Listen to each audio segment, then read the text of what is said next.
ইয়াচিনের জাদুর পেন্সিল ও হারিয়ে যাওয়া বন্ধু। গল্প। ইয়াচিন, যাকে সবাই ইয়ামিন নামেই চেনে, তার কাছে একটা জাদুর পেন্সিল ছিল।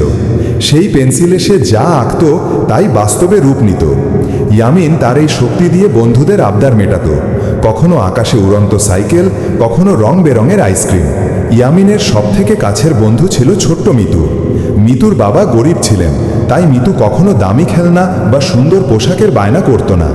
সে শুধু ইয়ামিনের কাছে একটা জিনিসই চাইত, তার মায়ের হাতে বানানো একটি পুতুল।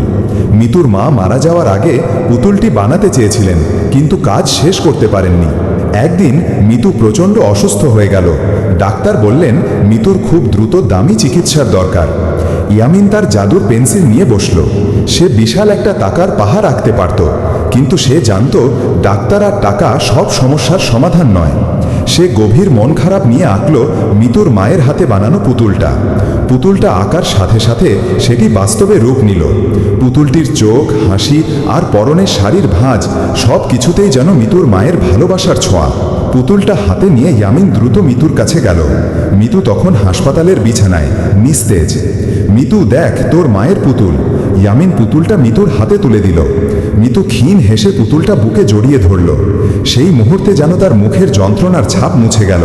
পুতুলটিকে ধরে মিতু শান্তভাবে চোখ বুজে বলল, ইয়ামিন, তুই আমার মায়ের স্বপ্নটা পূরণ করেছিস, ধন্যবাদ। কিন্তু এর পরেই ঘটল এক অলৌকিক ঘটনা। পুতুলটিকে বুকে ধরে মিতুর নিঃশ্বাস ধীরে ধীরে বন্ধ হয়ে গেল। ডাক্তাররা সবাই ব্যর্থ হলেন।